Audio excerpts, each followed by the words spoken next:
Hello guys, welcome to another edition of Isco World. Here we'll discuss about football and other related issues.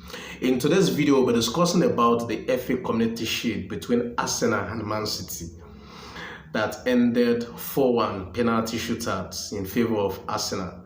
Now, before we talk about the lineup and the other match talking points, I want you to actually like the video, share and subscribe. I also want you to click that bell notification so that you can be notified when we actually paste other video. Now, let's quickly talk about the lineup that both managers used. Now, let's talk about that of Arsenal. In the goalkeeper, Ramsdale actually was in between the posts for Arsenal. Ben White, Gabriel Saliba and Timber actually played the defensive setup, and Timber is actually a very fantastic player. To me, he's actually my man of the match.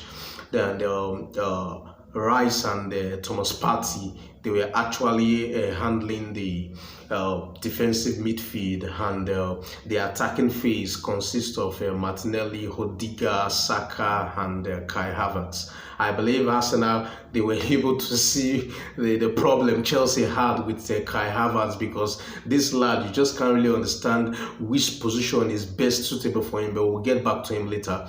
Now let's talk about that of Man City. Ortega was actually in between the posts. Kai Walker, Diaz, Stone and Akanji, they made up the defensive line. Then Rodri and Kovacic, they play the defensive midfield, and the attacking phase consists of Grealish, Bernardo Silva, Alvarez and Erling Haaland. Erling Haaland had a very quiet game today, maybe as a result of the setup that both teams used. They both play 4-2-3-1, and this is a match that is actually tactically inclined from both managers, between some persons like to call the boss and the apprentice, but you can see that in this case that the apprentice actually gets the better side of the boss. Now let's talk about the match talking points in the first half. Now I discovered that in the first half, Man City had a game planned, and Arsenal also had a game plan. But I was actually shocked with the kind of game plan Arsenal had, because last season I didn't see Arteta with this kind of game plan. He actually went in the first half for a defensive game to actually eat Man City on a counter attack, and he didn't actually favor Arsenal very well, because the counter attack they were doing, they will not be able to hit Man City in the counter attack because of the way Man City set up their position. And one thing I also noticed, that with regards to the game, I discovered that Arsenal, they closed the midfield and they forced Man City to the flank. And when Man City were playing to the flank, I was surprised, because they had a tall striker in the person of Erling Haaland. Why is it that they are not playing crosses from the flank to actually feed Erling Haaland, due to the fact that this guy had an height advantage and is also good in the air? That was actually very shocking for me, and I was not pleased with the kind of game that Kai Walker had, because all of the crosses, cutting passes was playing from the flank, none of them was even accurate. Arsenal was just blocking each of the ball, and along the line, Arsenal were able to gain confidence into the game, because with some of the things I saw is that since Man City were unable to penetrate the Arsenal defense line, they end up trying to play a long range shot, and none of the shot was even accurate, because of the kind of tactics that they were playing. Some few ones from Kovacic and the rest, none of them were accurate. So Ramsdale had a very quiet game in the course of the first half, because first half, with respect to positioning, the setup play, Man City had a more advantage, but when you come to goal threats, Arsenal, they had clinical chances. Harvard was just missing chances upon chances. Now this particular player, this is the reason why Chelsea sold him, because Chelsea could not really understand which position is best suitable for him. Is it best suitable to play the striking line, or is it best suitable to play as a supporting line? Because some of those glorious chances that he had, he was just squandering them, and it really cost Arsenal. It's just that they were fortunate to get a last-minute equalizer. Now, another player that I want to talk about is Timber.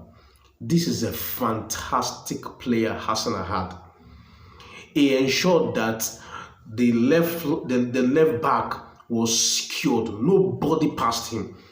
And the pace at which he advanced in the attacking phase to support the attack was superb. Another thing I also liked about Arsenal was Ben White. This guy is something else. Arteta has actually turned this guy to a monster. He used to be a CB, but Arteta has turned him to a right back. And the way he's bumping through that right flank was lovely. The take-home he was actually doing was lovely. And I was expecting Arsenal to come up with a certain style of game to isolate Saka and Akanji one-on-one, because I believe Saka had the pace and the trick to actually beat Akanji, but I was surprised that Arsenal did not maximize that. Now that was just a summary of the first half. Now let's talk about the second half. In the second half, I discovered that Ben White was moving more as against the first half, whereby it was Timber that was bumping in the attack, supporting the attack from the flank. Ben White was actually bumping more in the second half, and that was how they were able to get some few chances also in the second half. And Grealish was substituted because he had a quiet game, and Foden came in the 57 minutes. And as a result of the lack of creativity that Man City had in the first half, you could see it as soon as De Bruyne came into the team. When De Bruyne came into the team, it changed the complexity of the team, because Kovacic was trying to be the creative force in Man City in that first half. You can see that Kovacic is not a creative player. Yes, he knows how to run through the flanks, through the midfield, dribble players, but the ability to bring those line-breaking passes, he don't have that in his locker. Now, let's talk about the goal that Man City scored. What a fantastic play from Foden. The way he took the ball from his own half and drifted into the Arsenal's half. He was just going there and he was trying to give a lovely pass, but it was intercepted by Arsenal defender, and De Bruyne gave an header to set it in the path of the young lad from Man City, who stopped the ball in a very lovely manner. And what a fantastic goal. Now, I was not surprised that the goal came from the left back, because the moment Arteta removed Timber, I was surprised. I was like, why removing Timber? This is actually one of the best players in Arsenal's defensive line and also in the supporting the attack. Why removing him? He had a lovely game. I don't understand that formation from Arteta, and what a lovely goal that Man City had. From that goal, you could see that Arsenal have to throw in the sink. And when you throw in the sink, you cannot tell, luck can actually come in your way, and you have to force your luck. Now, one thing Guardiola was surprised about is the number of added minutes, 8 minutes. But according to the commentator, these things were explained to all the managers, that all the time wasted in the course of the match will be accumulated and added. So don't be surprised. In this season Premier League, we can be seeing a lot of big numbers added time. So each team should be prepared, especially those ones that are planning on playing defensive game. They should be prepared. Arsenal, Man City had 1 or 2 chances to be able to increase the goal, but they were unable to as a result of a nice save from Ramsdale. Now, on the 101 minutes, Arsenal finally got the breakthrough. A set piece.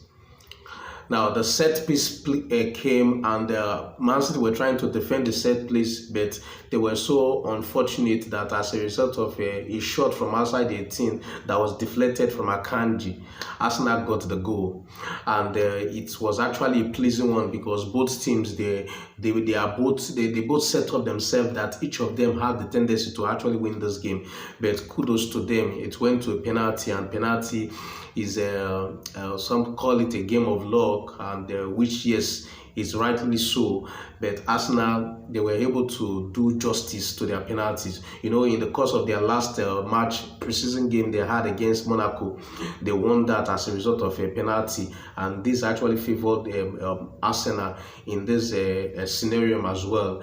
I was so surprised that De Bruyne missed his penalty. He's one of the players in the Man City rank. I was thinking that yes, he's going to score, and Arsenal scored 4 of their penalty shootouts, and Man City were able to score 1, and that was how the game ended 4-1. Now, people who fans who their team lost, they will tell you that this is a glorified friendly. But if you see from the body language from both managers, you will discover that none of them take this as actually a friendly. It is a competitive match, and I always want my team to be there, because you have to win the Premier League and win the FA Cup, or probably in this case Man City won both the Premier League and the FA Cup, so Arsenal came second in the Premier League table. That was the reason Arsenal and Man City were able to play in this Community Shield. So kudos to Arsenal. Congratulations, you finally got the first trophy of the season. Kudos to them.